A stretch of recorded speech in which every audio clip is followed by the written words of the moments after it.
আজি পবিত্ৰ ঈদ। ৰাজ্যৰ প্ৰান্তে প্ৰান্তে অনুষ্ঠিত হৈছে ইছলাম ধৰ্মী ৰাইজৰ পবিত্ৰ ঈদ উল আজহাৰ। সেই মৰ্মে কোনো গুণে কম নহয় নলবাৰীত।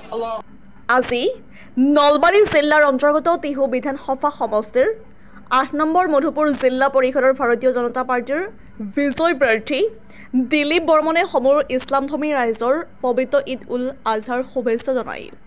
লগতে বিশ্ব শান্তিৰ হকে সুখ সমৃদ্ধিৰ কামনা কৰে। চাওঁ আহক আমাৰ এই বিশেষ প্ৰতিবেদন। নতুন দেশৰ জিলা পৰিষদৰ আগৰ পূৰ্বৰ নাম এতিয়া মধুপুৰ জিলা পৰিষদত। মধুপুৰ জিলা পৰিষদত আমাক দলে প্ৰাৰ্থিত্ব দিয়াৰ পিছত আমি ৰাইজৰ বিপুল জনসমৰ্থনেৰে আমি আশীৰ্বাদ পাই আমি জয় হ'বলৈ সক্ষম হ'লোঁ।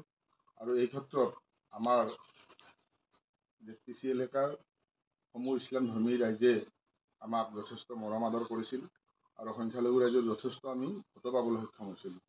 গতিকে তেখেতসকলক মই ধন্যবাদ দিছোঁ, ৰাজনৈতিক অভিবাদন জনাইছোঁ। আৰু আজি যিহেতু পবিত্ৰ ঈদুজ আজি পবিত্ৰ যিহেতু ঈদৰ উৎসৱ আৰু এই উৎসৱটো ত্যাগ আৰু শান্তিৰ প্ৰতীক বুলি কৈছে।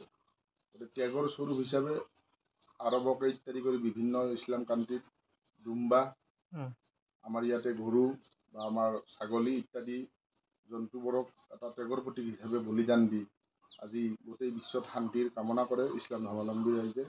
গতিকে এই পবিত্ৰ ঈদৰ এই পবিত্ৰ সময়ত মই সমূহ ইছলাম ধৰ্মী ৰাইজক মই ব্যক্তিগত ভৰা শুভেচ্ছা জনাইছোঁ। আমিও নিজে আনন্দিত হৈছোঁ যে আজি বিশ্ব শান্তিৰ বাবে, আজি সকলোৰে মংগলৰ বাবে ইতিমধ্যে ঈদৰ নামাজ সমাপন কৰিছে ইছলাম ধৰ্মী ভাইসকলে। গতিকে তেখেতসকলক মই সশ্ৰদ্ধ প্ৰণিপাত জনাইছোঁ। গতিকে সকলো বিশ্ববাসীৰ মংগল হওক আৰু ইছলাম ধৰ্মী ৰাইজে যাতে সুখ শান্তিত থাকিব পাৰে অনাগত দিনত তাকে মই